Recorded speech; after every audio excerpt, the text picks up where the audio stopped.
Hey everybody, what's up, Michael? How you doing? I'm great, Gabe. How you doing tonight? Good, good, good. Hey everybody, welcome to another episode of Collection Wars. Hey, everybody. Thank you for your Saturday night once Yeah, again. Yeah. and I first and foremost, I want to announce the show, kind of how Far From Death Star said. Live from Jabba's palace, it's Saturday night. Max Rebo band featuring Tom Spina and your hosts Gabe and Michael. That was That's really good. awesome. But yeah, all our buddies are in here. What's up, Janine? Yep. How you doing?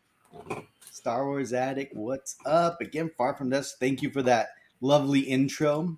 Armando, what's up? Sean, what's up, Sean? The other Sean, what up, Sean?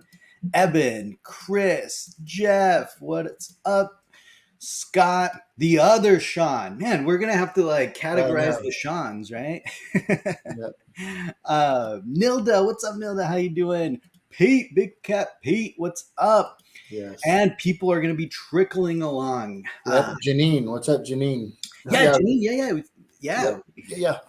We're we David, what's up, David? We got Addison, we got Mr. Marcel. Um, yeah, it's gonna be a great show today. As you guys saw, we have Tom Spina from Tom Spina Designs and Regal Robot joining us today. We're gonna be talking celebration and 2 weeks less, right? No, about 2 weeks. Yeah. We're everybody's in preparation. Man, I mean, it's exciting. I think It is. everyone's starting to pack up and get ready. And man, I just can't wait to see everyone in person and kind of meet everyone. And For man, sure. so I think without further ado, I think let's bring on Tom. Yeah. Let's do it. All right, guys. So here we go. Tom, what's up, Tom? Hello, everybody. How's everyone doing tonight? How are you guys feeling? What's up, Tom? Great. How are you, Michael? I'm good, buddy. God, it's been, pretty soon we're going to get to, last time I got to see you in person was at Chicago when I was getting I know. Chewy. That Man. it feels like it's either like Jeez. 5 minutes ago or like 10 years ago. Exactly. Right? There's I just feel you no in between. 1000%. There's, I feel you. yeah, it really does. That show feels like it was both yesterday and forever ago. For sure. The cool thing is, I feel like certainly you guys with the podcast and a few of the other ones, as a community, I feel like the collector group that especially the group that's like into the kind of higher end stuff that we do, has really grown over the last few years. Yeah, and there's doubt. a lot of folks I'm looking forward to seeing at the show that we didn't even know in 2019, and maybe they were there, or maybe that was the first time they bought from us, and now they're like friends. It's going to be really cool seeing everybody. That's actually we've discussed that, how kind of the landscape of these high end collectibles kind of changed during that shutdown, right? Because very much there was a huge explosion in these things. So yeah, it's exciting. Yeah. It is, and if it's we're recording this late on a Saturday night here. If I appear completely drained and lifeless to anyone, it's just because we have been so freaking busy at the shop the last couple of months prepping for this show. It's hard to believe it's only a week and a half away. Like it feels like we've been working at this for so long, and boy, yeah, the literal tons of stuff that we shipped to the show for our booth. It's going to be a really interesting show for us. And I have a feeling just by the time we get everything set up, people are going to walk in Thursday morning all excited and ready for the show, and we're already going to be falling asleep, at the I know, right? You guys just getting everything set up. I think like the most peace we're going to have is the flight over. It's like we physically won't be able to do anything, but we'll have to relax. So that'll be cool. Exactly. So Tom, let's address this elephant in the room, or should we say your room? Because I'm sure people have some just general questions of what's behind you. Can you just kind of just really quick go through it? Elephant in the room. What do you mean behind me? What are you talking about? Man, look at. I did another broadcast a couple of nights ago, and I recorded facing the other way. But that time I have like a little tripod we use at work, we did a live broadcast this week, and I accidentally left it at work. So like right now, literally like masking tape, and I've got a chair with a Tupperware filled with 1980 and 1983 Empire Strikes Back and Return of the Jedi Topps cards. And on top of that is a Stretch Armstrong doll that my sister got me a few years ago as a gag That's gift. so cool. And because he's kind of, that silicone kind of, he kind of grabs. So I got the phone taped to Stretch Armstrong with masking tape right now. But I figured, let's turn it around. Let's view a different part of the collection. Last time they got to see the Cantina booth and all the replica stuff and some of the stuff we made for commercials. The stuff behind me this time is some of my screen use stuff from the movies. I've been really lucky to have met a lot of guys that worked on the movies over the years and hear all their stories and get to know them and then bring home a few pieces in the process over the years. Some of this stuff I've had about 20 years now, and kind of everywhere in between. But I'll kind of scooch out of the way a little bit. There, for me, the Cantina scene is like the biggest thing in the world. I had a huge collection of replica stuff for years, and eventually, sold off some of it to get some of the first screen use pieces I got. This is, we're talking in the 90s and early 2000s. And I lucked out, I was in the, I'm trying to give them a look at the other side. Yeah. I got into screen use props before it really exploded, before it priced everyone out. And so I was able to kind of, I got in just when replica stuff was exploding in value and screen use stuff was just starting to creep up. So, if you had a really good set of replica stuff, you had really unique pieces, which I had at the time, you could kind of trade up pretty good. And then eventually the smaller screen use pieces I pooled a bunch of those together and I traded those up for some bigger pieces. And it was really, it's just that slow build. It's the way it is with every collection, You start really broad and then you start to focus on the stuff that really moves you. And, for me, I never thought I'd have the chance to have, never mind screen use, even just replicas of some of the Cantina stuff. That's why I started making things, it's like, no one's ever going to make the Hair Mouse or, the Nimbinel, the Mosep alien or anything like that, or Terminal Man. So I was like, I'm going to just have to make them myself. And then, to have the chance later to meet some of the folks who worked on the movies and to be able to bring in some of the original pieces from the film, that blows my mind that it's even possible. I look at my collection every day and I'm like, why is this here? Is this an accident? Did someone accidentally leave this? This shouldn't be here, That's insane. So everything back there it's from the film, like it's from the film. Yeah, like all the stuff, all the kind of individual case stuff. It's all original, worn in the movies. There's stuff on the wall. Some of them are just photos that go with the pieces to kind of give them some context. There's some sketches. I don't think they show up very well, but over the given are actually some of John Berg's sketches for Hammerhead. And not much exists on Hammerhead, so it's really cool to have those. There's Walrus Man's Blaster is up there. That's what I was going to ask. That's badass. What's cool on that is it actually matches the serial number to some of the old behind the scenes photos. Like there's a close up of it where you can read the serial number. And then a couple of Stuart Freeborn masks, Pergrito hands. There's a Snaggletooth costume a little further down the line that you can't see, but.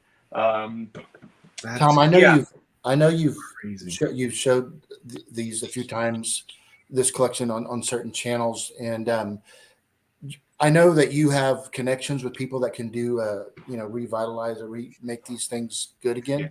You know the right people. And, I am the right people. I was being funny. I know that. So, but real quick question before we jump into celebration stuff. Yeah. Is it very difficult? Is it to keep this stuff from deteriorating where you're at? I mean, it depends. They're 45, 47 years old now? Yeah. It depends a lot on the piece and how it's made. We deal with, so at Tom Spina Designs, one of our key things is conserving original film props. We've done it for the Lucasfilm Archives, for the Henson Archives, for museums, for Prop Store, for private collectors all over the world, some of the biggest around. And that's been sort of a mission of mine for 20 years now, like coming up with new ways of revitalizing this stuff, and more so than even revitalizing, just preserving it. So a lot of this stuff, behind us, I was lucky that it was in good shape when we got it.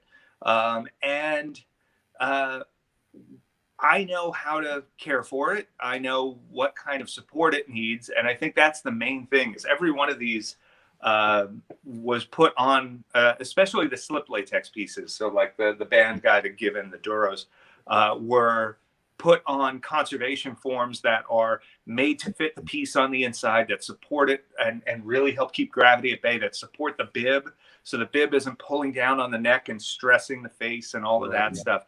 And that's the main thing you have to worry about. Get the piece supported, get it in the position you want, because over time it's just going to get less flexible. And then it's just about, are there any tears that you need to reinforce? Are there, things like that? The Duros had a few of those. Some of his creases, when you slip cast rubber, the high points in the mold are the low points of the sculpt. And so when you rotocast this with the latex in it and you pour the latex out, a lot of times the high points wind up being, so the deepest wrinkles wind up being some of the thinnest areas of rubber on the mask. And so a lot of times those will either start to crack, or you'll see, some separating happening. And so that's an area where our crew looks at it and immediately knows, like, okay, that's going to need reinforcing. So we go over behind things like that with fabric patches and with reinforcement, so that, again, we're preserving this piece. We're keeping everything in the place you want it to be, so that as it gets less flexible, gravity isn't pulling on it. And where it is pulling on it, that stress is spread out amongst the patch and not just over a single crease. And this is, like I said, kind of been my life's work, other than Regal, is preserving these real props. So, very definitely feel lucky that I have that background and that I have the crew that works with me to be able to help out when we're doing this stuff, because it's it gives me a lot. It puts my mind at ease when I bring in something that's a latex piece, because I know it's like, okay, we're going to give this the best possible positioning to, stand the test of time, slow those hands of the clock down a little bit, and keep them around for folks to enjoy when I do podcasts like this. One last question from me. I know this is something, Tom, that me and Gabe talk about quite a bit one-on-one, and I know obviously you've been lucky enough, because you're part of this thing, but you've been to Skywalker Ranch, you've been to the archives numerous times, and do you know what's in store for the archives? We know that George Lucas is building this crazy cool facilities, and Gabe and I talked about a lot of that Lucas did hold on to that stuff. Do you know a little bit about what's going on with that? So, I mean, the neat thing is, when I go to the archives, they don't arrest me. So like that right there is kind of nice. I had that coming. Honestly, I have a little bit of information. I have some ideas about it, but I know plans are always in flux, and I feel like I'd be talking out of turn to even discuss it. I'm very curious what the future holds. It's a magical place. It is. It's someplace super special to me. I genuinely can't believe that I get to go there and not be arrested. And not to hit any sore points or anything, but like it's genuinely shocking to me every time I go. It's hard to put into words how special it is. And so, I'll just, the only thing I'll say is I just feel lucky that we get to do what we do, and that we get to be there, and that over the years we've gotten to go as we have, whether it's for our restoration work, whether it's for other projects, whether it's for the Regal stuff now. That's one of the coolest things that's happened to me professionally. And man, as a Star Wars fan, you just can't beat it. Right. That's all I'm sure now. Like when you get stuff and you revitalize it and it goes back, I'm sure it's in the right climate controlled temperature. Right. Yeah. Well, certainly with them. Yeah. They're, and this is no secret, but the basic kind of museum standard on that is 50% humidity, 65 degrees. And that's, I shoot as close as I can with that in here. It's certainly on the humidity side of it. And, in New York, that means you've got to humidify in the winter and you've got to dehumidify in the summer. And then there's a couple of crossover days where like no machine is running and it's nice and quiet down here. But otherwise, it's, you're always thinking like, okay, what do we have to do right now? Just keep everything in balance. And you just try and keep the temperature down as you can. Latex, definitely likes cooler temperature over time. You put it in high temp and it's going to, you slowly over time, it'll bake, it'll dry out, and what you want to do is great info. That's great information. I actually Yep. That's why I'm here. Thanks, Tom. Thank you for of course. And so this is actually a perfect segue because obviously, speaking of the archives, right? I mean, you recently, may have been there and a little bit, and kind of been lucky enough to see some of these. Can we just talk about this picture and how the human being traced in the background is clearly Phil Tippett? It's like it's his hair, it's his profile. They even gave him a little frowny mouth, if you look close. I did not even notice that right now. But I love that, someone put a light on a wall and traced Phil out, and that was how he made the life size, kind of blow up to start that costume. Like that, I absolutely love that image so much. Man, so let's talk about this piece, right? So you guys got to handle this piece and look at it and do lots of wonderful things with it. Can you tell us a little bit about this? Yeah, I mean, so like the whole idea of the archive collection is, people have kind of been saying that about some of our pieces already. Like, we give them a chance to bring like a piece of the archives home. Like they feel like the stuff that we're doing, and it's like a huge compliment that they feel like it's, like we're giving them a chance to own something that they wouldn't be able to otherwise, and that it's authentic to what's in there. And that's our thing. Like we're prop guys. There's, even when we're doing magnets and things like that, we're still putting, the same level of interest and detail into these things.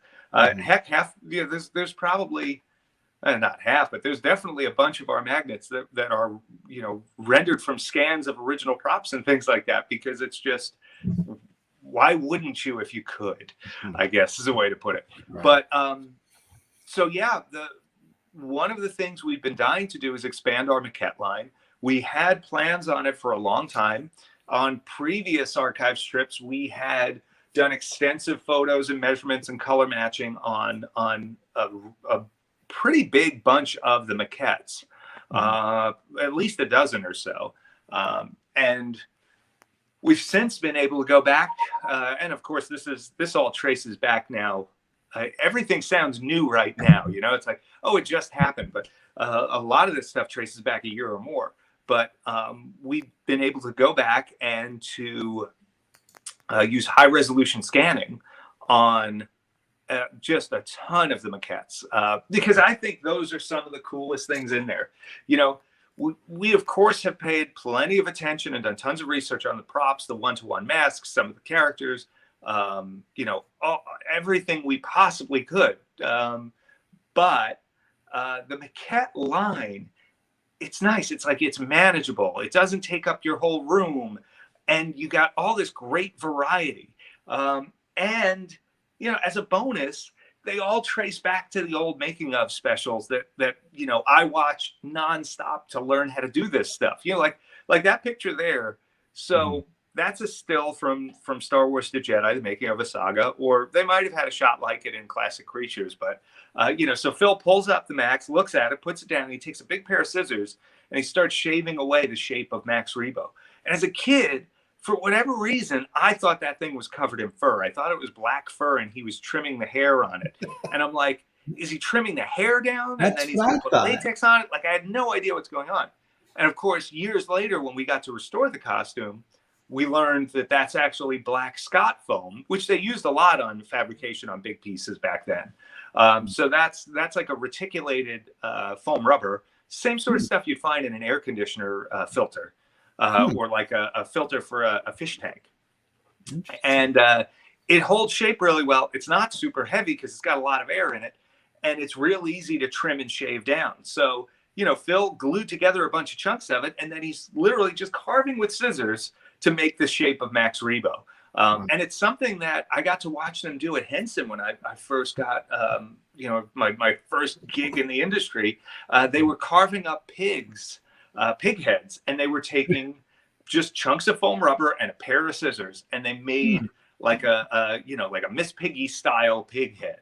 And it was the coolest thing to watch. And of course, immediately, like literally that day, I went home and I took a chunk of couch foam and a pair of scissors and I made a pig, you know, like that was happening as soon as I learned how to do that.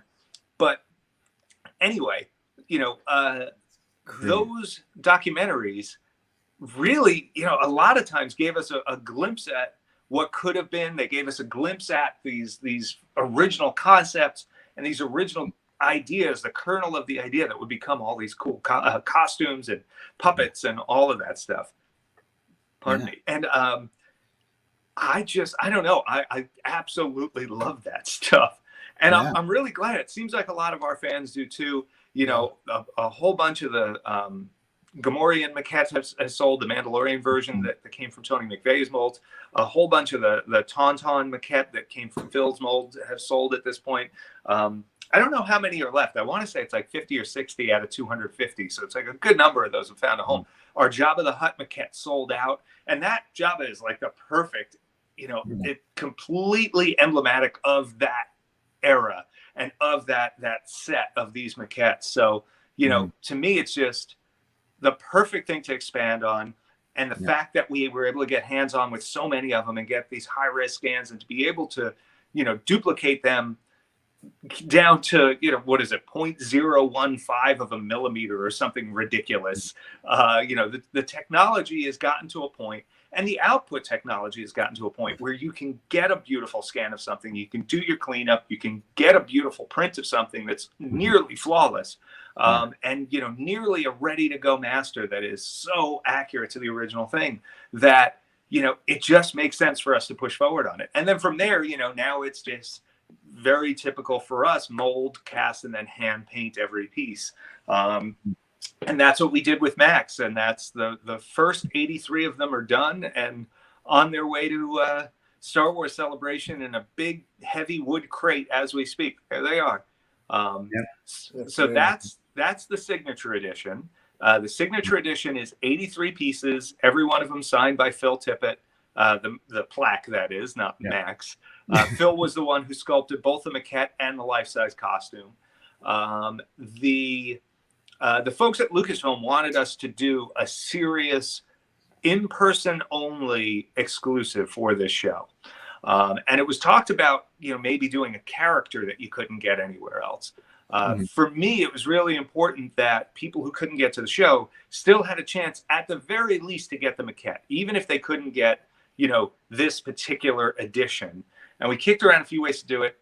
The signature edition wound up being the thing that Lucasfilm was happiest with, and gives folks at the show a real bonus for going to the show. That's what the Star Wars people want. They want, you know, and by that I mean the folks running Star Wars stuff for Lucasfilm, not necessarily, you know, obviously the fans want, everybody wants to get everything, but they want to do something special for the folks that get to the show. And this is our way of doing that. And, you know, our way of being as nice as we can to our fans and collectors is to say, okay, you know, as soon as we can after this, which is going to be June 7th, I believe, it'll be a Tuesday after the show, about a week after, we'll be doing a numbered edition. And it'll be an edition of 250 pieces. The hope is that that'll last on the website for a little bit and give folks a chance to you know, really, you know, grab one and get them into their collection without having to struggle. And so the folks at the show get one of 83 special signature edition ones. And then shortly after, everybody at home gets their chance at Max. And it's the same great replica. It's going to be hand painted by the same great folks in our studio in New York that paint all the other ones. You know, when we paint these guys, we're trying to match that, you know, rough and sloppy and fast and dirty paint that Phil Tippett did on the original. It's a beautiful paint job, but it's a maquette paint job. It is not a polished statue that's all airbrushed up and everything. It's washes and streaks and dry brushes and things like that. It's honestly, it's the way I prefer to paint stuff. And for me, like, I don't know if you can really see on his back, but he's got these little subtle kind of blotches and stripes on his back, and there's a little bit of it looks a little greenish on screen, but there's a brown wash over him to give him some age and some grunge and all of that. And he's really tough to photograph on black. It's one of these things, when folks go to the show, they'll really get to see that paint job has a lot going on. There's little pink accents here and there around his little neck flaps and around his belly and under his snout. He's got his peachy fingertips, and then they get a wash over those to dirty him up. There's washes in the grooves of his wrists, dry brushes around his knuckles and things like that, and on his snout. And of course, his little beady eyes, Yeah. I mean, naturally, we've got to paint every one of those little red balls too, which is no easy task. Yeah. I mean, just even the weathering portion of it. I mean, that's the one thing people kind of just don't realize how intensive the weathering a lot of the times is. That's probably the part that takes the longest, right? On Max, it's not terrible, but it's just, to me, it's the most important step. When you paint this up, so, we're not trying to duplicate necessarily.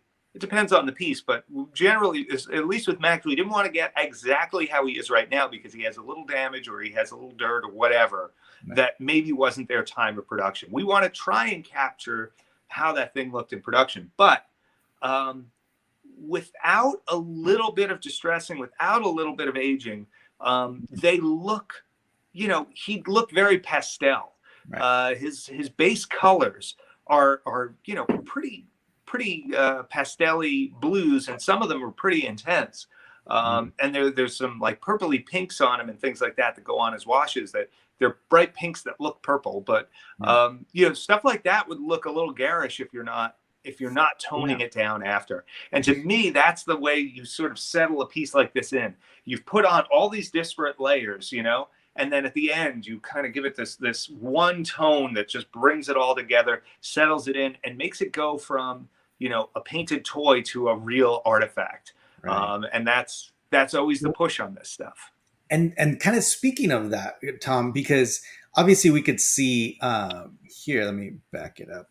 So we could see obviously the base. They just had it on a foam thing, right? So it's actually a block of 2x4 or 2x3, 2x4 on Max. All of those maquettes are on either. They're literally on scrap wood.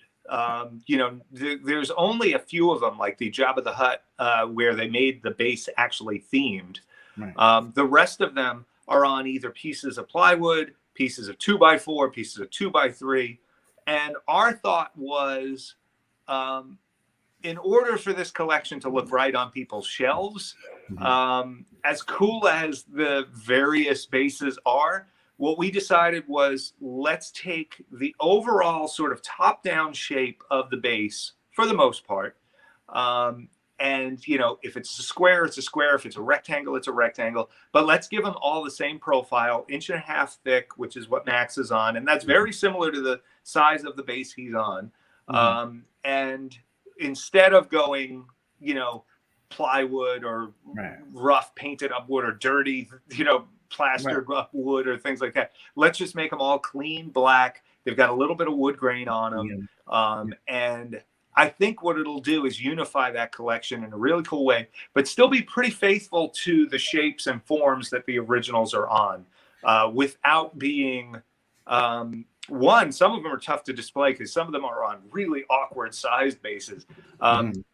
And without looking like you put a bunch of junk on yourself either, you know? Well, Tom, not only that, but like I think just in general with all of the Regal robot pieces, I mean, the chess set, even the bus. I mean, you're doing this black, nice, or the rain core, right? It's a nice, minimal museum style. Yeah, So this is perfect to like. And it's funny. you know, when we did the first of the maquettes we did was that Tauntaun, and we gave that snow base because in our mind, it wasn't how I wanted to do it, but it was like we knew what price we had to charge for it, and I was like, it needs something else to help justify the price, and fans maybe will like a snow base instead of just a plain black base. But you know, if I had it my way at the time, I probably would have just done plain black. And you know, now we've settled on that, and that's where we go going forward, I think, on most of these. And like I, you know, if there's somebody where it makes sense that they have to have some element of theming to the base because that's what's on the maquette, you know, or in a case like Max, where you know his original base is a gray painted chunk of 2x4. Do we, you know? He's got all those little red balls on it. Like the base is part of his situation there. So here it was like, okay, well, let's get them all in the same place, in the same sizes and shapes. Which ones are squashed? Which ones are taller? Which ones have texture, etc. And you know, from there, it's like let's keep all the elements we can, but let's just put it on a little cleaner, little crisper base that just feels museum-y. And I like the heft that 1.5 inches gives. I mean, for Max, it's great because it matches the dimensions of the one he's on. But there's a couple of the others that are on 3/4 bases in the archives that are like a little 3/4 chunked up piece of plywood. And when we put them on the 1.5 inches, it really adds something. Like it just gives them a little heft. And Tom, I want to pick your Star Wars historian kind of, you know, part of your brain. Can you give us a little background on the balls, on kind of the history of Max? Because I think a lot of people don't realize. I was getting ready to say, what is that? What are those red things? You know, I've got to ask Phil what the design intent was on them. Like, I genuinely don't know why he put them there in the first place. And what's weird is, like, we've talked to him about that. Yeah, like maybe is he supposed to be a juggler or something? We've talked to him about this maquette a lot, and I talked to him about the original costume when we were restoring it. But I never asked about the balls. The one thing we do know, though, is so the maquette was called Red Ball Jet during production.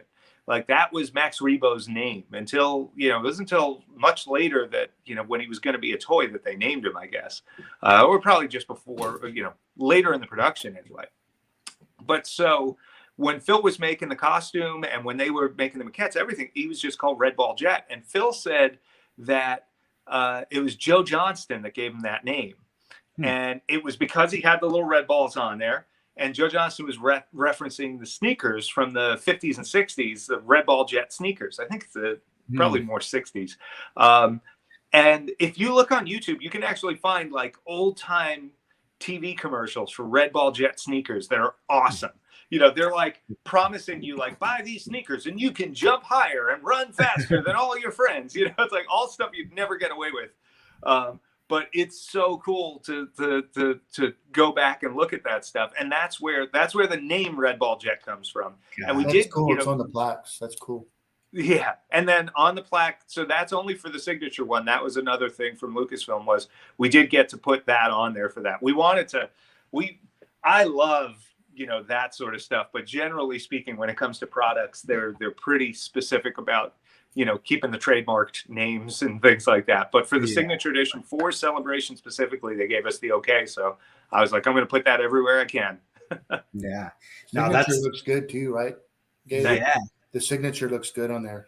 Oh yeah. That's he signed. He you know, it's funny. Sometimes Phil goes a little crazy when he's signing stuff. He was pretty sharp this time around. He got a pretty good point on it this time. So so thank you, Phil. That's right. So Tom, obviously let's get through some of these other things because obviously you're going to be at Celebration, right? You also announced you're starting this new. Obviously, this is collection more Star Wars replicas. This is big news for us, right? This is big news for the collectors. So I like to think so. Can you just give us a quick little like rundown on the archive collection? I know obviously we're going to be you know, because you're going to be our guest at our panel at Star Wars Celebration, and we are going to talk about, you know, the Yeah, by license. then we'll be able to really talk about the stuff. Right. But until then, can you Mhm. just kind of give our viewers just a little just Yeah. background of what exactly this is? It just is the continuation of what we've been doing. You know, it's coming up with replicas that have just the best lineage possible and giving folks things they're just not going to get anywhere else. And you know, the Rancor CZ3, the Hollow Chess, the Gamorrean Maquette, the Tauntaun Maquette, you know, all of that stuff that's come out before. All totally fits in with the archive collection. And our plan now is just, you know, what's changed now is the number of things that we have access to in that regard. You know, the number of pieces that we've been able to get hands on with, the number of things we've been able to scan, and also over the years, you know, our ability to ramp up and produce things has changed a little bit. And you know, we've added a lot of crew in New York. We've added people in some of our other fabrication locations and stuff like that. And we're just, you know, going to be able to do a little more. At least that's the goal. And I think the archive collection is just a really good way to put a name on it. And it's something that, you know, boy, I wish I had a time machine to do it from the start. But you know, it doesn't mean it's not a great thing to do now. And that's what it really came down to. It's like, hey, let's run with this. This is, you know, this is exactly what we've wanted to do from the beginning. And in a way, it's exactly what we've been doing. But now it's just more cohesive. And the name of it just, I hope, instantly gives people an idea of what we're doing. 100%. Because whenever I talk about, you know, and you could tell, like in some of my, you know, my videos, and whenever I talk about, you know, even just like the old lights, right, master replicas and all that, a lot of people always want to know, like, hey, what's the difference between like this and, you know, the Black Series and like these and that, and the word, right, the archives, and that's my go-to is these companies have access to the Lucasfilm archives. And that just right there, boom, elevates the piece to kind of a whole new level. So I think it's perfect that you named it that, because it makes my job easier, right? And that's why we did it. Yeah, that was foremost on our minds. And we were like, you know what? How can we make Gabe's life easier? And that's why we did. And then we also said, you know, how can we make Gabe's bank account lighter? And we said, ooh, archive collection, same thing. So there you go. You got two birds with one stone. You know, that's what we like. That's what we like. Got it. But yeah, so that's awesome. So it's just kind of more of a cohesive naming of kind of and it's going forward. But it's not at a time where we're expanding into doing some prop replica-y stuff. And it really, it's just such a good name. It just covers so much. And it's you're able to get prop replicas in there. You're able to get concept work and maquettes. You're able to get busts. You know, life-size characters could fall under this. You know, there's a lot, and you know, multiple paths to that, because even though it's the archive collection, some of this stuff maybe we've got access through a different way, but it still falls under that same, you know, like. It's just the lineage is still there, you know. So if we've got something where maybe we made something for a show. I'm sorry, go ahead. It gives it a museum feel to it, almost the sound, right? It's like the archive collection. Yeah, and look, you know, I know our stuff is not cheap. You know, like we do our best. Every piece that comes out of our studio, believe it or not, and I know some people won't believe this, is priced as low as we possibly can. We struggle to get our prices as low as we possibly can. And I know that, you know, at the end of the day, a lot of our stuff, they're very high-end replicas. And, you know, the reasoning behind that is the cost that goes into developing these, the cost that goes into making them, you know, the licensing, the fees, all of that stuff as well. But it kind of, you know, for it to feel a little museum-y, maybe that's a good thing as well, because ultimately, you know, these pieces have to support that. They have to feel that way, because that's it's the nature of them at the end of the Right. day. And now I'm reading questions So on. Pete, so Pete says, because I know he reached out to you for the CZ3 initially, right? And he said that he thought you guys sculpted it, but when you told him that that you were working with an original direct from the archive, he was floored. So I think it's perfect. And that's example. It's like, why, if the opportunity is there, we've got to take it. We've got to, if we can bring somebody something that is molded off, scanned off out of an original mold, or sculpted 1-to-1 with an original next to it, or sculpted by the guy who made it for the movie, or made from measurements that we did at the archives, whatever. Like, why wouldn't you bring that into what you're doing? It's not like we're doing our interpretations or statues or things like that. We've got our decor line for the inspired by stuff. We can do the fun wall pieces, we can do the fun desk pieces and things like that. But for this line, we want to get that lineage. We want to get pieces that just feel authentic at the end of the day. Of course. So let's talk about. Tom's like, what are you going to say? No.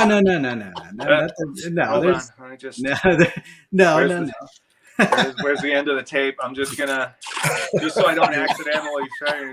There we go. No. That was a mistake. That's okay. We're gonna let's talk a little bit about celebration. Celebration, because that's that's what is coming up. That's one on top of everyone's mind and everything. So there's going to be some things that you're going to have. So many things. Right? You're going to have some things at celebration. Yeah. So let's take a look at what we can see here. Yeah. So we have the exclusives, right? Obviously the Max Rebo, which we just saw. Yeah. There's going to be a desk accessory and magnets and a wood art plaque that's going to be shown in the near future, right? This week is reveal week for us. Anybody who's been following our social probably saw there was a post up either yesterday or today that said, reveal week coming soon. So we're going to pull the curtain back. We've been dying to talk about this stuff. There's a lot of times where the schedule isn't entirely up to us. So, but now that we're getting to be able to, Monday, Tuesday, Wednesday, and Thursday, we'll be doing reveals. And what's interesting is, so the first 3 will be exclusives. The 4th is going to be a furniture piece that we've had in the works for an extremely long amount of time, but is finally good to go. We actually got the first half dozen or so pieces in on it, and I'm excited to share that. We're going to have a couple of them at the show for folks to see and experience, and we'll also be making those live on the website, I believe, this Thursday. So that's kind of a bonus reveal that'll be coming up. So anybody that's out there and interested in our furniture stuff, keep your eyes peeled. It's going to be really cool. And those you'll be able to order. And like I said, the first half dozen, I think, are in stock. And if you order them, they'll ship right out, that kind of thing. Perfect. But we're actually, and that's, I see, you've always got our Emperor throne there, Master Gabe. And hey, what about mine? Nice. I couldn't see through you. Hey, Tom, but real quick, we had that gentleman, what's his name, Gabe, that you did that fantastic Darth Vader desk. Doug McLaughlin. Yeah. Yes. Doug.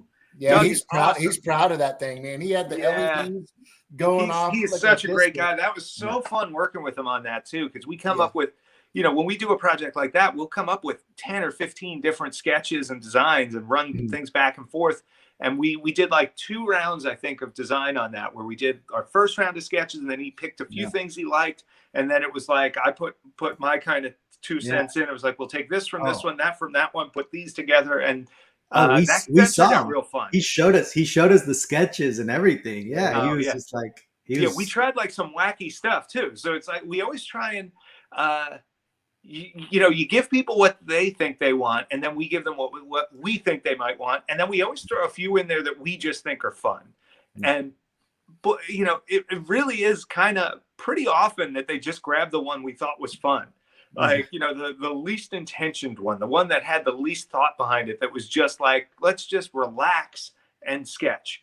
And sometimes that's when the cool stuff happens. But going back to those Emperor thrones, we're actually switching. So right now, those are up at I think it's a 12-week wait or 12 to 16-week wait, because they're all made to order. They're in the USA. They're made in North Carolina, which everybody who's ever bought furniture from any store knows. It always comes from North Carolina. But we're actually shifting those to be an in-stock item. So over the next couple of months, people who are interested in those will find, instead of a 12-week wait or a 16-week wait, this will ship out in a few days. It's basically just whatever time it's going to take to get it crated up and palletized and on a freight truck to head your way. So, from 12 to 16 down to probably closer to a week. So that's going to be really cool, and I'm excited about that. And we want to do the same thing with this other furniture piece, which I almost said the name of by accident. Nice try. Oh, we're gonna have to rewind. We're gonna have to rewind. But Tom, just for my elitist status, thing, my chair was number one, right? Let me. What? Oh my God! Let's not go there. Yeah, definitely.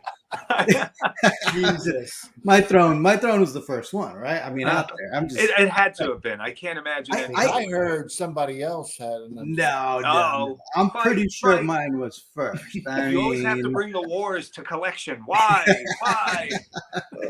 I mean, mine is on your website. I'm just gonna throw that out. Well, you know what? I mean, that's just because you take beautiful photos and your room is exquisite. So, that's people want to know how they get on the website. Take beautiful photos and send them to us, and we won't be able to resist. Hey, Tom. So Chris Lord is asking, when will you reveal the bust? So some of these things you're gonna be doing sneak peeks before celebration, but there's going to be quite a few of these that not till the day of celebration. Is that correct? Okay. So we're gonna. We'll have a post that goes live on our site sometime after the show starts. A little of that is going to depend on how we're doing at the show and how much spare time we have to get people updates. But our goal is on social to be taking photos from the booth and to give folks a sneak peek at, what's at the booth so they know what they're coming to see. Yeah, that's what me and Gabe are. But we can't share it until the show starts. But I do plan on having a blog post on the site that'll be like, the reveals from Star Wars Celebration, and it'll have nice studio shots of the prop replicas, the bust, the maquettes, etc. Let me just tell you something right now. You came on the wrong show, because as you know, I am a trial attorney, and I'm quite good at cross-examination. Cross-examination of of the witnesses, and we're gonna do a quick little segment I like to call Attorney Gabe cross-examines the guest. Oh God! So let me. Do I get representation? No. Can I? No, Clear up? This is old school. I want my phone call. No. Hey, what about that Death Star? Did you get copyright? That's my Death Star. Yeah. Old school. Yeah. Could we? Is there? I don't know. Is there a Fifth Amendment in Gabe cross-examines the witness? Nope. Damn it! I'm the attorney, the judge, and the executioner in this. Is there a 25th Amendment? And I could just say I was drunk, right? It's 25th prohibition. So I think. Anyway. Mr. Spina. I'm the one asking the questions here. All right, I'm the one asking the questions. I get treated as a hostile witness. I just even showed up on I thought I was a guest. Mr. Spina. Sorry, if that's your real name. Let me ask you a couple questions. I'm pretty sure it's my real name.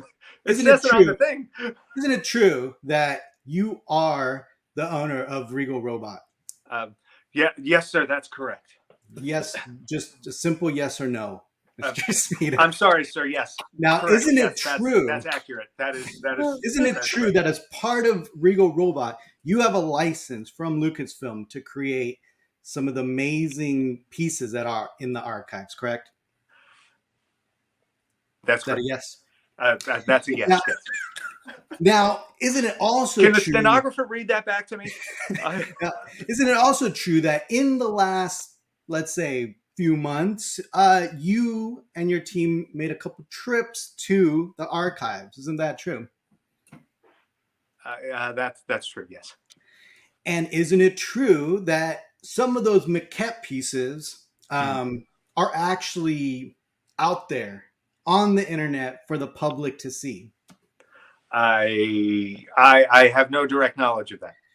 Mr. Spina, I want to show you a little piece of evidence here that I would like to show you here to impeach you, because I know for a fact that your next 5, 10 pieces are going to be debuted today, right now. What? Yes. How? I don't know where you got this, but it can't be real. Now, Mr. Spina, at the end of this reel, I'm going to ask you one simple question. Let me play you that reel. Now, as you can see here, we are looking at about 80. 3. Yeah. Okay. 80 maquettes here. Now, isn't it true that your maquettes are in that video that I just played? Yes or no? Mine or the ones we're replicating? The ones you're replicating, Mr. Spina. Don't act. Yes or no? Yes or no? I object. Can I object? Is that a thing? Can the witness object? I haven't seen a lot of court shows. I don't know how this works. You got me. You got me.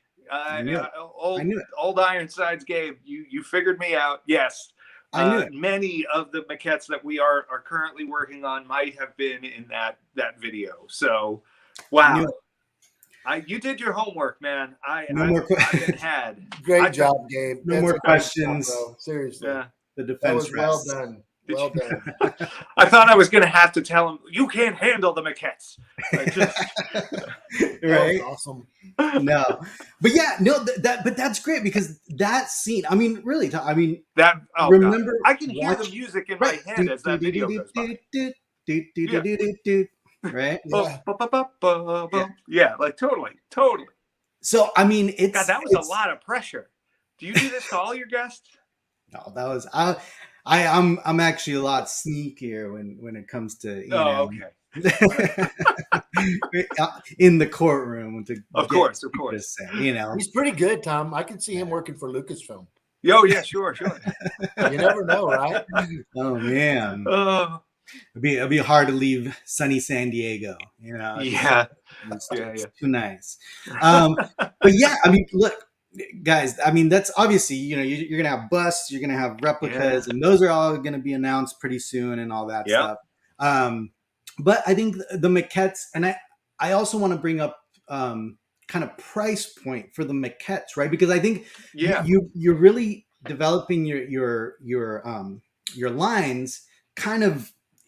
Really, I mean, there's the super high end, there's the kind of like middle high end, there's like the maquette pricing, and then you got your like magnets and wall art and all that stuff. Yeah, so I mean, it's anywhere from some of the stuff $20, $25, some of the wood art plaques and things like that, or the magnet stands. Then your magnets tend to be in the sort of 25 to 40 range if it's a 2-pack or something, or one of the bigger ones. You've got some of the desk accessory stuff that kind of goes in the next range. And then you've got some of the bigger wall decor pieces, maybe, the real big sculptural mythosaur skulls and stuff like that get into like that $300 range. The maquettes start around the $400 range now. Max Rebo will be $399 for the non-signature edition that goes up on June 7th, and it'll be $449 for the signature edition at the show. And most of the maquettes, we're going to try and hit that sort of sweet spot. I feel like that's a place that we're going to be able to. We can get them in at that price. We can still give a couple of pieces. We do a real limited number when we have a piece at that. It sounds weird to say, but at that low a price range, we really limit the number of pieces that we do wholesale with. But we have our retail partners that we have to take care of. Their fans want this stuff, and they're going to go there because that's, their loyal customers and stuff. So we always try and make sure Sideshow or Big Bad Toys or Secret Compass can get some of these. But on the Rebos in particular, it's going to be really a limited number that those folks get. So yeah, most of the maquettes will fall in that range. And then The prop replica stuff will probably be in kind of a mid-range sort of area. The busts, past busts we've done have been as low as, 1,600, $1,700. Honestly, just knowing the cost of making things now versus 4 or 5 years ago, or even 3 or 4 years ago, and being able to kind of post-mortem stuff that we've done already, I think that's probably on the low side for stuff like that. But it depends on the character. There's some of them, there's one that we've got in the works that it has a ton of work involved, and there's a lot of layers and a lot of different things going on, different materials, different manufacturing techniques that have to go into it. And so, it's possible that some of the busts are going to fall in the range closer to, $3,000 to $4,000 range. It's possible there's some busts that'll be $2,000 to $2,500. And then, higher than that, that's going to be real hit or miss at this point. We've done the Salacious Crumb, which was a really big piece. I mean, you've got one, so you know everything that went into that.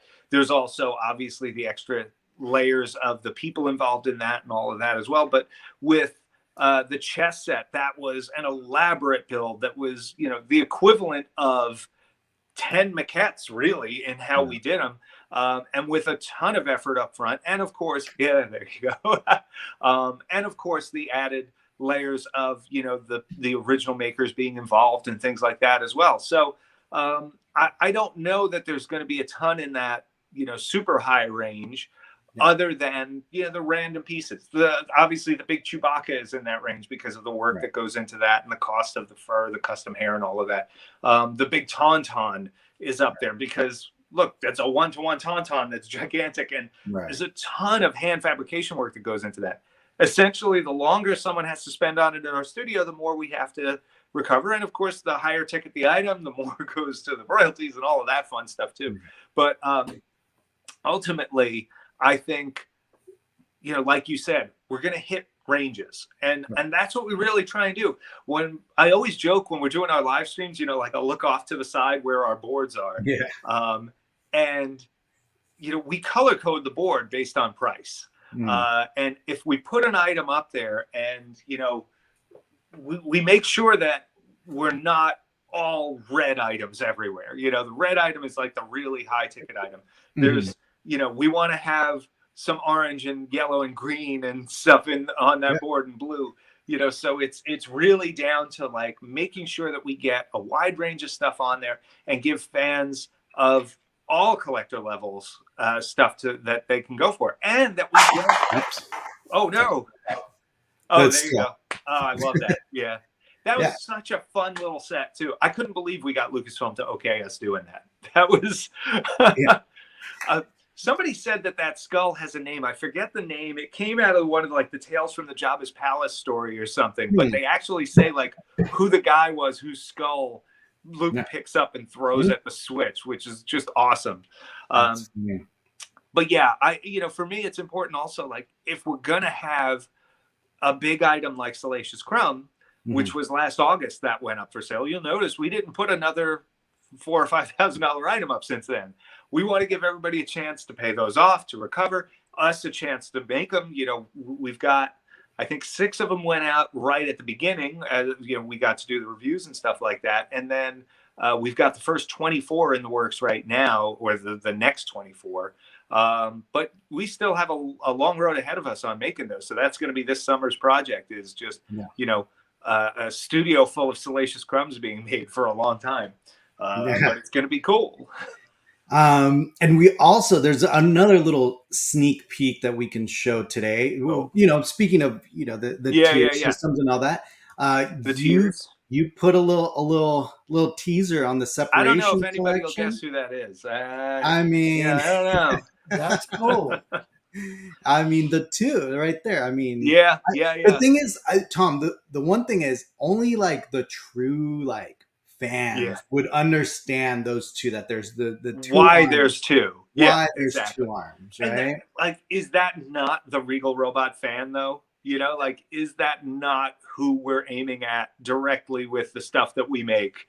Is the people who would look at that silhouette and not only immediately know what it is, but know why there's 2 of them and what each one is, for sure. Tom, do you when you started doing the magnets? Obviously, it's amazing how far you've. How many magnets are there now? There's like 20. How many total magnets? You know, I honestly, I don't know the number offhand. I guess it's probably close to 20 of them. But yeah, we only started the magnet line in 2019. We did an exclusive for the conventions that year. It was for Celebration and Comic-Con. We did the Jabba's Palace, the Deus gargoyle with the ring in his mouth. And it just went over great. You know, a ton of people bought it, and people really dug it. Yeah, there you go. And it was something different, and it kind of was like, it's like, hey, this is stuff we can do in house.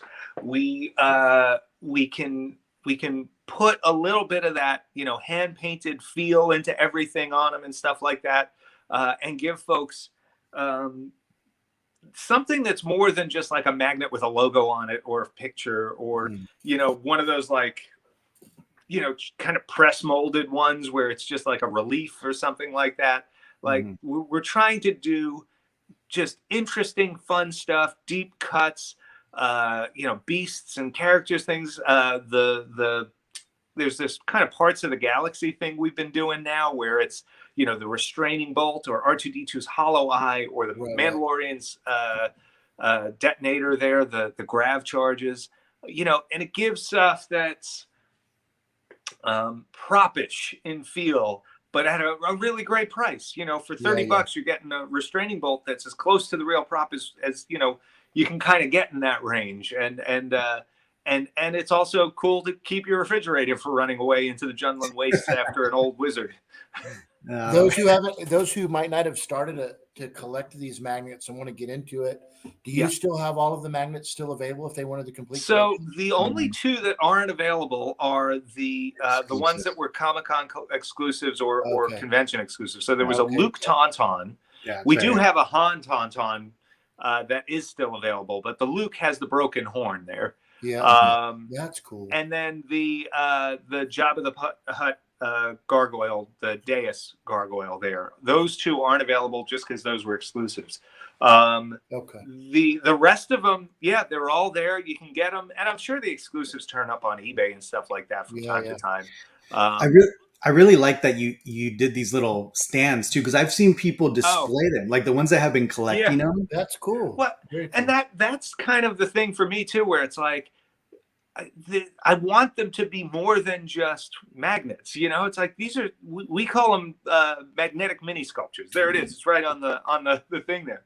Because ultimately that's what they are. Like when you look at those things there, the Rancor on the left is actually based on the same scan of the Rancor that we used for our 1-to-1 replica of the puppet. There you go. Rancor switch is recreated from a scan of the original prop of that. Is it? I didn't know gargoyle was a free sculpt by Sean Fields, but it was based on behind the scenes photos of the real prop, you know? So it's like, even on these, we're putting authenticity into them, you know? And they're just fun. They're fun to make. They're fun for folks to have. And like, I love the idea of the stand as just a way to make it more than like, oh, I ran out of room on my fridge, or, you know, maybe you want to put it next to your prop that's related to it. You know, maybe you want the Rancor switch next to your Rancor prop, or maybe you want the gargoyle next to one of your Boba Fett hot toys or something like that. Yeah. And all I'm saying is this is new. I didn't know that this guy was scanned from. All I'm saying is that, you know, because you did this new addition for me to make my job. All I'm saying is that if this doesn't come out in a 1-to-1, Tom, I'm going to be very upset. So. I think that'd be a really cool 1-to-1 someday. Yeah. Good. Okay. So, yeah. I'm no longer under oath, sir. Yes, absolutely. Absolutely. You're off the stand. He brought out the Star Wars Chronicles for me to swear on before, you know? Exactly. Today is George Lucas's birthday. That's right. Yeah. You know, you're swearing to the creator. Swear to the maker. You know? Swear on the maker. By the way, put Gabe, your hand on the Journal of the Wills. Yeah. And you did a great job, Gabe. That was awesome. That was fun. Yeah, I was just I'm Just never some coming fun. back on this podcast. Without my attorney, without my That's lawyer. right. I'm going to show up next time, and there's just going to be some jerk in a suit behind me the whole time. And it's just like, and every once in a while, he's going to like tap on my shoulder. I'll lean back. He'll whisper. It's like, don't answer that. Fifth like, Amendment.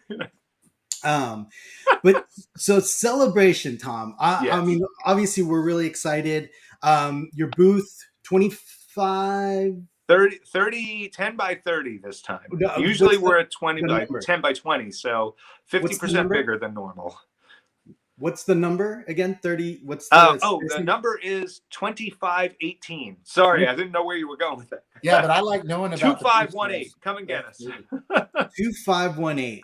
We are in Hall A, and we're very close to the front of the building. There's kind of two main avenues, and we're on the corner of the second one. So, you know, if this is the literal front of that thing, there's one row of booths and then us. And we're towards if you're looking at it from the top, we're in Hall A and towards the left side of it, closer to the Star Wars stage than to the ticketing area. Very cool. Let me see if I can pull it up, because we just got the map actually, like I think last night. I think that I think Rob is going to put together a map and kind of mark where we are on it so that folks can see it on social. I was trying to see if they already had it up on Star Wars Celebration. I think they did. While he's pulling that up, Tom, I don't know if you saw our episode two episodes back. I had Matt and Laurel from the Chewy. The Peter Mayhew Foundation. Yeah, they came and visited the gallery here, and they're the ones that were responsible for getting Chewy signed at the palace. Yeah, exactly. Yeah, and it was an honor having them here in the gallery. And I'm so glad they got over there. Yeah, they were so great about that, and about just making sure that Peter got to see the bust that we had done. Yeah. And finding that little hole in his schedule. And I just remember, them coming by the booth, and we had talked a whole bunch, and we had been in touch with them obviously ahead of time, but got to meet him in person at the show. And then just at one point they came over and they're like, do you have, 15 minutes? Peter's got a break coming up. And we just grabbed the bust, held it over my head so it would be out of the crowd, and hauled ass to the other side of the convention center to go see him. I know all about that. And it was, oh gosh, yeah, what a magical time. Did y'all get a picture with that? Did you get a picture?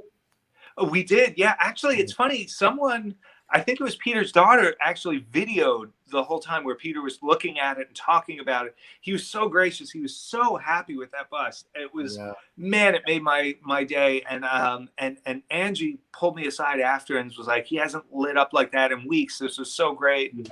Oh my gosh. You talk about just you just tear up every time you think about it, especially knowing, how soon after we lost them. And, but yeah, there's somebody was shooting photos. I think it was Katie did video. And it was just, I was so lucky after it, because I didn't think to take any pictures, but after it, everybody was like, they all sent me photos and everything. And there's great shots of Peter laughing and looking at it and pointing at the eyes and things like that. It was really cool.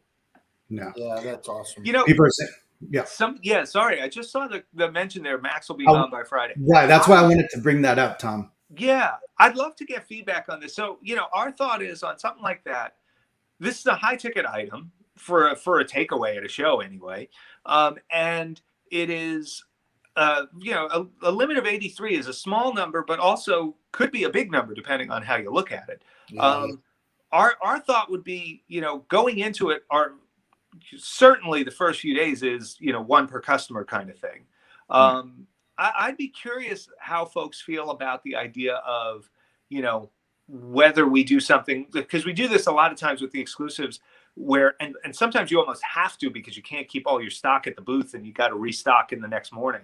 But a lot of times we'll do, 75 a day on something where it's every morning we have another 75 that we can release. For something like Max, it's do we do 30 on Thursday, 30 on Friday, and the rest on Saturday, so that your weekday people and your weekend people have a chance at it. I'd be curious what folks think about it, what they like to see. Would they rather it just all be, out there the first day or the second day so that they can line up early and get their best chance at it? I think a lot of people are not going to be showing up until Friday and Saturday, right? Thursday is going to be one of those like landing days. Maybe some people make it towards the end. So I think if anything, maybe release like, even if it's Thursday, Friday, 20 on Thursday, maybe 20 on Friday, save the bigger chunk. But again, you run into the risk of like, hey, what happens if you have a ton of them by Saturday night and all of a sudden Sunday. And all the people who wanted to buy them were there Thursday, Right. Well, and I always hate I know a few people that are literally only going to the show Thursday, which is a weird thing for one of these shows. But, what do you do if like that guy's number 21 online? Right. And, I'd feel bad. But it's, we're going to figure it out. It's something that, we definitely put a ton of thought into. And I love hearing feedback on that kind of stuff. We're not always going to do exactly what folks want, but I love to know what they want. I love to know, what we're doing that resonates with people in a good or a bad way so that we can just keep adjusting as we go, keep growing, keep getting better. Yeah. Well, the one thing about that, Tom, the good thing is if you're not able to get one of the 83, you will be able to get out of the 250. So that's one good thing about it. Yeah, because this, look, the signature is fantastic, and have that special edition with the little sticker on the box that says Star Wars Celebration. Sure, that's cool. Yeah. But ultimately, you want the maquette. You want that thing that was scanned off the thing at the archives. And I wanted to be sure. It was so important that we didn't do something that folks couldn't get the statue. Right. So I'm happy with what we came up with. I hope the fans are okay with it. I think it's been great. The reaction to the signature edition has been really great. I'm so pleased that folks are interested in it, and they're reaching out to us and saying, it's like, I'm going to be there Thursday morning, or, I'm going to be there Friday morning. Do you think you're going to have any left? Like, I'm glad that folks are anxious to get it. I'm but it's nice to have that other option for them, for sure. Yeah, absolutely. And I mean, then you got kind of collectors like me, where it's like, how many Phil Tippett signatures do I really need at that's one fair. point? Yeah, because I got like 10 of them at this point. Yeah. So that brings up a question for me. So I'm pretty familiar with Phil Tippett's role in Return of the Jedi, Star Empire and whatnot. So this line of maquettes that you're coming out with, is it safe to say that these are all? Is there going to be any possible? And you might not be able to answer this. Other people that were he's smiling. Any other people that were involved other than Tippett? I'm no longer under oath, sir. Okay. The judge has told me I don't have to answer your questions. The other guy's a lawyer. So I can understand. That. So at Celebration, are you going to really let people know future coming soons though? At Celebration, they're going to see the next 1, 2, 3.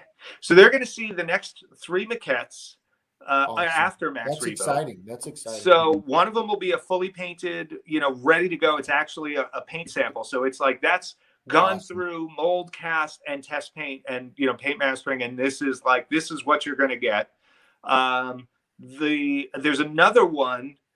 It's hard to call it one. You'll have to see it there. That's also another, like, this is what you're going to get ready to go, painted, et cetera. And then there's another one that's going to be an unpainted prototype, which I just love showing that kind of stuff. To me, it's like the look behind the scenes. I love that more. And that'll be the next one after that, I think. And then we're even going to have, I think that we're still going to have a little 5x7 coming soon with a silhouette of the next one. In terms of other makers and stuff that were involved, we don't have other signature editions planned for the maquettes. Okay. That doesn't mean we're not going to do them. It just means at the moment we don't have that plan. That said, for any of those guys that are around and want to be involved, I think if there was an opportunity to do something with one of those guys, where if we had something that was sculpted by one of them, that was one that we were going to do, I freaking love that. I love giving credit to those guys behind the scenes, and I love shining a spotlight on, to me, the rock stars of that movie, you know. For sure. For sure. Absolutely. Yeah, it's cool. And I think it's just, it's a little more like, you know, for Salacious, we did the 2-up where we had the sculptor and the actor that, you know, performed him, the puppeteer. I think, I don't know that we'd ever do just an actor on something. But I think, you know, for us, it's definitely more about the makers. And I'm always into the idea of adding more of that kind of stuff into the mix. Awesome. Well, you've done it in the past, which is really cool. McVeigh and and Brian Muir on CZ3 and Phil on the Tauntaun and the Rancor, and Max Rebo and now everybody's sick of Phil too. But you know, even with the chess set where we had Phil, but we also had we got John Berg on there and we got Dennis Muir. Like, how cool is that? There you go, guys. Yeah, there you go. You know, John Berg, Dennis Muir, Phil Tippett. I can't believe we pulled that together. And that's, you know, the 3 people really most responsible for that scene looking the way it does. You know, the miniature photography guy, the guys who made the maquettes and animated them, the puppets. Like, how do you get better than that? Right. Tom, I know after it's been several years, you've been collaborating and talking with Phil Tippett. What's your relationship with him now? And first off, what does he think about seeing all this stuff? Because I know he's got kind of like, I don't give a shit attitude. Right. but how does he honestly feel about seeing these things? Resting, don't give a crap face. Sure. You know what? It's funny. He warms up. I feel real lucky to know him. I feel like he's a constant stream of inspiration. I feel so fortunate that I can pick his brain, you know, on a real regular basis. And he, there's actually hanging at the studio, is his review of the chess set, because we sent him one of those.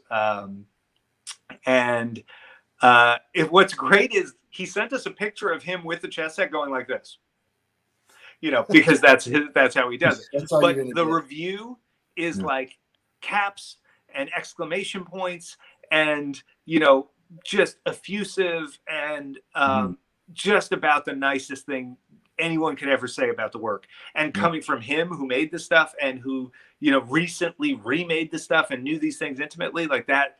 Oh my God, what a review. And it meant so much to me. And I immediately, like, you know, ran it on the color printer and hung it on the break room door so that everybody in the shop could see it. Because he specifically called out not just, you know, the way that he liked it, but he said, you know, it's like, you know, kudos to all departments, from the, you know, sculpting to the paint to the packaging, you know, right down the line, was thankful to everyone involved and was so nice about it. So, you know, that makes me feel real good. That's awesome.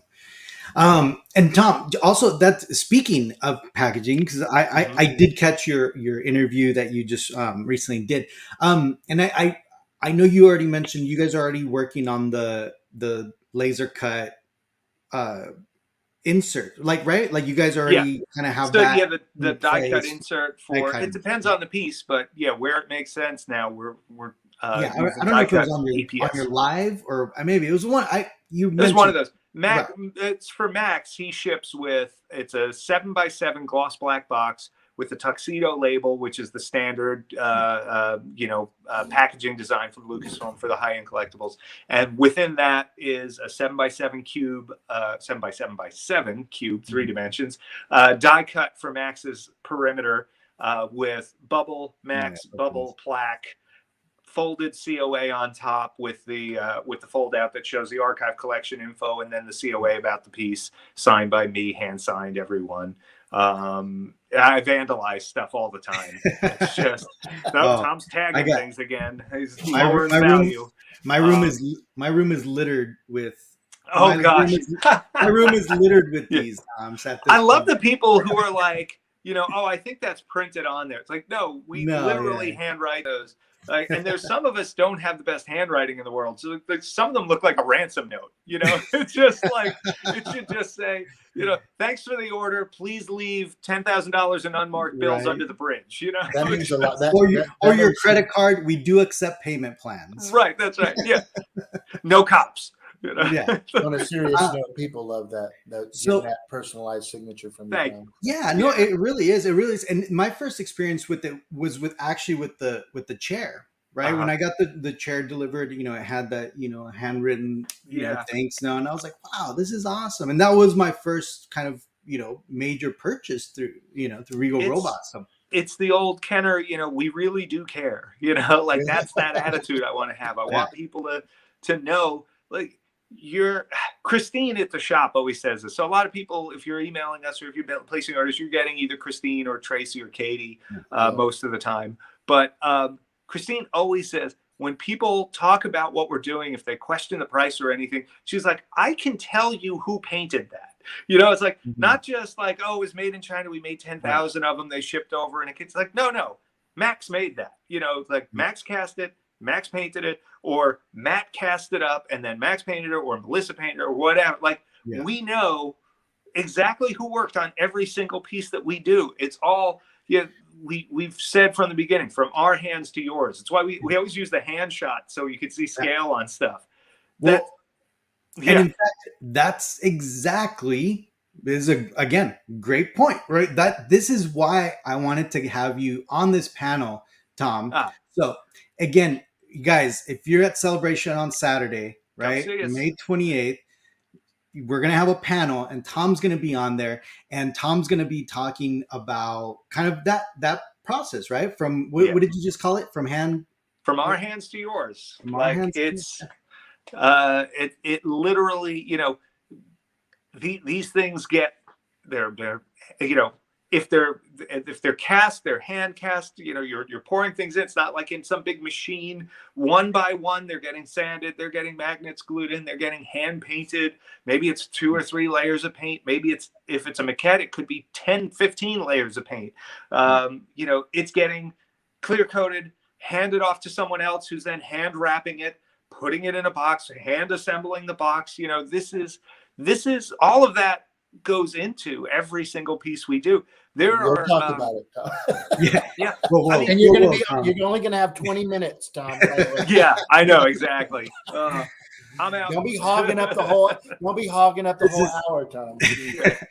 There's a sneak preview of what we're going to be talking about. That's right. On the panel, guys. Well, and by then we'll be able to talk about all the stuff at the booth too. So yes, of course. Yeah, absolutely. So yeah, guys. So obviously, if you're around Celebration on Saturday from 5 to 6, the podcast stage, we're going to be doing a little live stream there. It's going to be myself, Michael, Tom's going to be there, and yeah, we're going to talk about you know, the whole lineage thing, you know, why that's important, you know, to us. We're going to show some cool, you know, collections and cool, you know, cool stuff of how people use these licensed prop replicas in their homes and in their collections. So definitely join us if you can. I would love to, you know, meet everyone. I'm sure, right, Michael, there's a lot of people that, you know, Tom, you too. I mean, that we've met through these channels and through these, you know, Facebook so groups. many people. Yeah, it's gonna be a really cool show just for that. There's so many people that I know by name, I know by their avatar online, maybe, or their their profile picture, but have never gotten to meet in person. And that's a real special part of these shows. And the cool thing about this is that we're going to have a whole little hall to ourselves, right? All these little collector groups that we all know each other. We're all, you know, that have reached out in support. You know, there's going to be a big, literally, hall full of collectors. So it's going to be so cool to kind of meet everyone in person. I can't wait. Yeah, it's going to be fun. I'm just looking forward to that plane trip where I can take a nap for 6 hours. Yeah, I know, Tom. I know. That's the one thing about you, and you've always been that way since I met you the first time. I know you're going to be so busy, and it's crazy, but you seem to always find that moment for your your friends and your fans out there, and you've always been super classy, Tom. So thank you. Thank you, man. I do what I can. It's just we wouldn't get to do what we do without the folks that are bringing this stuff into their homes, and I still feel like the luckiest kid in the universe. I mean, on so many levels. I've gotten to know so many great people through this hobby, the fellow collectors, fellow fans, folks who obsess about the same parts of these movies. I'll have hours long conversations about, some obscure prop and things like that. And it's just, man, you couldn't ask for better friends in the world than Star Wars fans. So pretty damn lucky, all of us. Yeah, absolutely. It's been really cool to. I've known you a long time now, Tom, and seeing you grow. Turning into. I remember us having those late night discussions about this new company called Regal Robot, and and look at you, brother. Congrats on everything. Thank you, man. And you're so particular about everything with the licensing and Lucasfilm, which you should be. And the fans appreciate you, bro. Right. Thanks, man. Well, speaking of fans, we got a little question here for Tom from Jason here. Is there anyone Tom is dying to, or anyone or anything, I'm sure, from Star Wars that Tom is dying to make but hasn't been able or allowed to yet? So on the able side, I'll just say Cantina Monsters. And it's just purely scheduling on that at this point. On the not been allowed side, yes. There's actually a pretty good amount of stuff that we haven't been allowed to make that I'm dying to make. I can't, unfortunately, talk about it, but there's quite a few things on my list that have just gotten the nix. But sometimes we get to revisit that stuff. There's been a few things that we've revisited later, and the stars aligned and they went great. But other times things just for whatever reason they don't want to let you make. So that's what comes with a license. You gotta we gotta be a good partner to them, just like they've been to us. So of course. And then final kind of question, Tom. I'm not really more of a question. It's more of, are there any panels or any kind of people that you're excited to see as a fan? And then number two, follow up. Can you kind of just tell everyone kind of your schedule for panels if anybody wants to kind of catch some of these? It's funny. I haven't gotten to look at the panels that I'm not on yet. I haven't looked at the schedule. I know they published it, I think this week or late last week. Generally, it's tough for me to get away from the booth to go to panels anymore. And it's sad because I really love those. Usually for me, it's the stuff on Gus Lopez's collector stage. Those panels about like unproduced vintage Kenner toys and stuff like that. That's the good stuff for me. In terms of places to see me, so there is the high-end collectibles panel with Brian Merton from Lucasfilm. That I believe is at 2:30 on the Twin Suns stage on Thursday. I'll be a part of that with a few of the other licensees. There's even giveaways there. All of the licensees are bringing like a pretty cherry item to give away. So definitely worth going for that alone. You might see a little special appearance there. Oh, you might. You never know. You never know who might show up on a panel like that. Later that night at 6:00, Gus Lopez has the movie props collecting panel.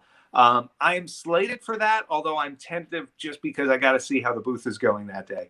But I am hoping to be on that, and that's always a really good one.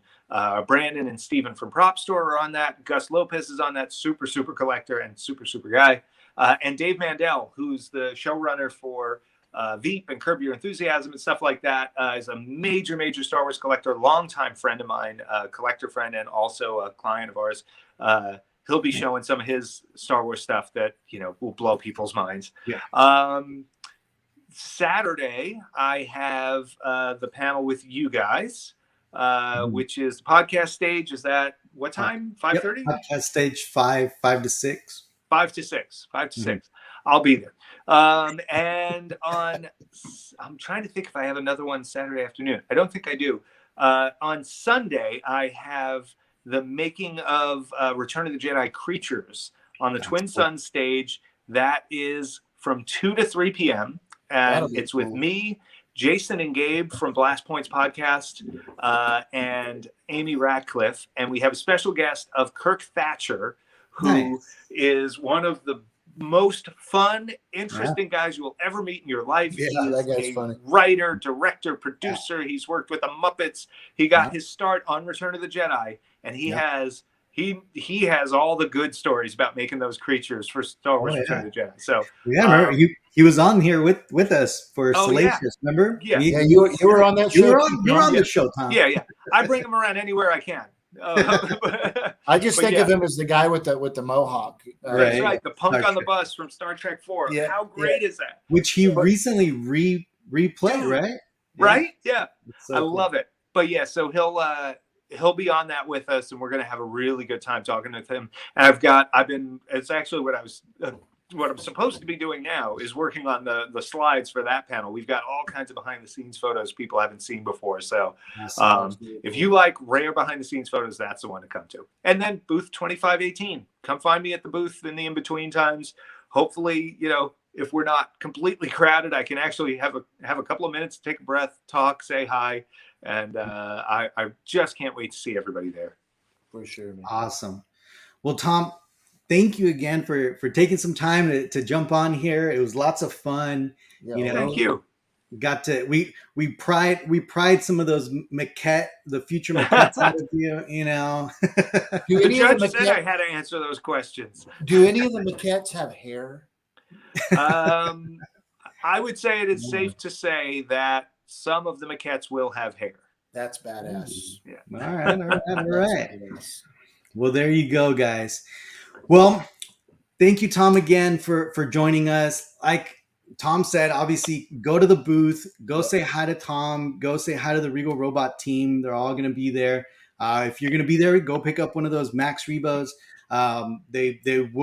They will sell out. I mean, by whether they hold some, whether they don't, they are going to sell out. There's only 83 of them. They're going to sell out. But then if they do, obviously June 7th, right?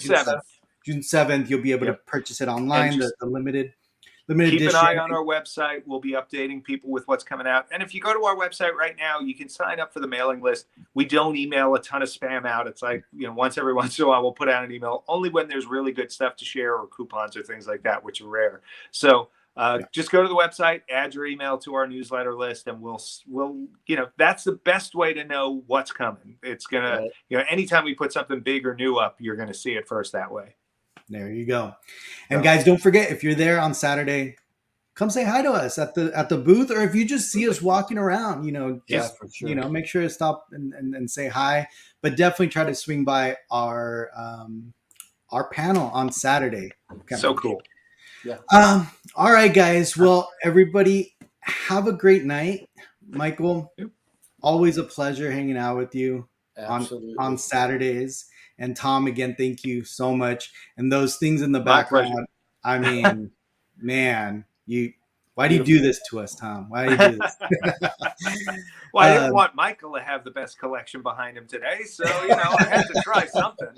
I had to throw my A game out there. Exactly. Keeping it toned down. Yeah. You're awesome, Tom. I don't know. Michael's too tough to compete with. Come on now. I don't know what you're talking about.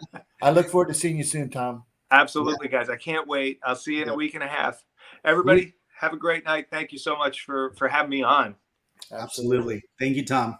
And we'll see you guys at Celebration. We'll see you guys next Saturday, too. But we'll also see you at Celebration. Yeah, we got some really cool stuff. All right. See you guys. Sorry.